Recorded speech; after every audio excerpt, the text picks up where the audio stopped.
দক্ষিণ এশিয়ার রাজনীতিতে কি কোনো ঝড়ের পূর্বাভাস দেখা দিচ্ছে? 2026 সাল। ভারত এবং পাকিস্তান দুই চিরপ্রতিদ্বন্দ্বী দেশের সীমান্তে গত কয়েক সপ্তাহ ধরে এক অদ্ভুত নীরবতা বিরাজ করছে। কিন্তু এই নীরবতা কি কোনো বড় যুদ্ধের আগে প্রশান্তি? দিল্লির সাউথ ব্লক থেকে শুরু করে ইসলামাবাদের জিএইচকিউ সবখানে এখন সাজ রব। গোয়েন্দা সংস্থাগুলো বলছে পাকিস্তান তাদের সীমান্তে এমন কিছু আধুনিক অস্ত্র মোতায়েন করেছে যা আগে কখনো দেখা যায়নি। কিন্তু হঠাৎ কেন এই আয়োজন? উত্তরটা লুকিয়ে আছে 54 বছর আগের এক পরাজয়ের গ্লানিতে। 1971 সাল পাকিস্তান তাদের বুক চিরে নতুন এক রাষ্ট্রের জন্ম হতে দেখেছিল।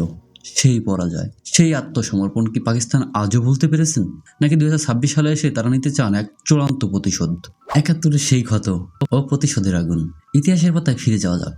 1971 সালের 16ই ডিসেম্বর ঢাকার রেড কোর্স ময়দান। 93,000 পাকিস্তানি সৈন্য যখন মাথা নিচু করে আত্মসমর্পণ করেছিল, তখন সেটি ছিল আধুনিক সামরিক ইতিহাসের সবচেয়ে বড় অপমান। সেই দিন পাকিস্তান শুধু তাদের পূর্ব অংশ হারায়নি, হারিয়েছে তাদের অহংকার। রাওয়ালপিন্ডির জেনারেলরা সেই রাতেই প্রতিজ্ঞা করেছিল এই অপমানের শোধ তারা একদিন নিবেই। গত কয়েক দশকে তারা কার্গিল থেকে শুরু করে ড্রোনের মাধ্যমে ভারতকে ক্ষতবিক্ষত করার চেষ্টা করছে। কিন্তু ভারত আজ 2026 সালে এক অপ্রতিরোধ্য শক্তিতে পরিণত হয়েছে। পাকিস্তান জানে সরাসরি যুদ্ধে তারা ভারতের সাথে পারবে না, তাই তারা এখন খেলছে নতুন প্রক্সি ওয়ার বা ছায়া যুদ্ধের খেলা। S-400 বনাম পাকিস্তানের ড্রোন প্রযুক্তি। বর্তমান প্রেক্ষাপটে সবচেয়ে আলোচিত অস্ত্র হলো রাশিয়ান তৈরি S-400 মিসাইল। ভারত যখন এই আকাশ প্রতিরক্ষা ব্যবস্থা মোতায়েন করলো, তখন থেকেই পাকিস্তানের ঘুম হারাম হয়ে গেছে। S-400 মিসাইল সিস্টেম এর রাডার 400 কিলোমিটার দূর থেকে যে কোনো শত্রু বিমান বা মিসাইলকে শনাক্ত করে ধ্বংস করতে পারে। এর মানে হলো পাকিস্তানের আকাশ সীমার ভেতরেই তাদের যুদ্ধ বিমান আটকে যাবে। কিন্তু পাকিস্তানও বসে নেই।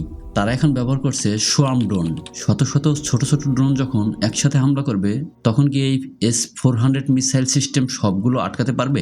এটি এখন সামরিক বিশেষজ্ঞদের সবচেয়ে বড় মাথা ব্যথার কারণ। চীন পাকিস্তান নেক্সাস ও 2026-এর শক।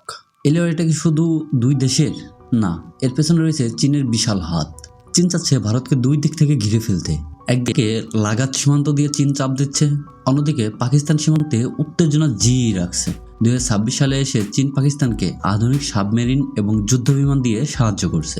উদ্দেশ্য একটাই, 71-এর সেই পরাজয়কে বিজয়ে রূপান্তর করা। কিন্তু ভারত এখন কোয়াড জোটের মাধ্যমে আমেরিকার সাথে হাত মিলিয়েছে। ফলে এই ছোট সীমান্ত সংঘাত কি শেষ পর্যন্ত তৃতীয় বিশ্বযুদ্ধের দিকে মোড় নেবে? পারমাণবিক শক্তিধর দুই দেশ যদি একবার ভুল পদক্ষেপ নেয়, তবে পুরো দক্ষিণ এশিয়া এক মরুভূমিতে পরিণত হতে পারে। যুদ্ধ কখনো শান্তি আনে না। 1971 সালে যে রক্ত ঝরেছিল তার দাগ আজও শুকায়নি। 2026 সালে কি আমরা আবার সেই রক্তের হোলি খেলা দেখতে চাই? নাকি শান্তি আর কূটনীতির মাধ্যমেই এই সংকটের সমাধান সম্ভব?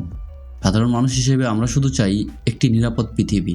আপনার কি মনে হয় পাকিস্তান কি সত্যি 1971-এর প্রতিশোধ নিতে পারবে, নাকি ভারত তাদের আবারও কড়া জবাব দেবে? আপনার মূল্যবান মতামত কমেন্টে আমাদের জানান। মহাবৃত্তের আজকের এই বিশেষ প্রতিবেদনটি ভালো লাগলে লাইক দিন এবং এমন তথ্যবহুল ভিডিও আরও পেতে সাবস্ক্রাইব করে আমাদের সাথেই থাকুন। মহাবৃত্ত, সত্যর সন্ধানে অসীমে।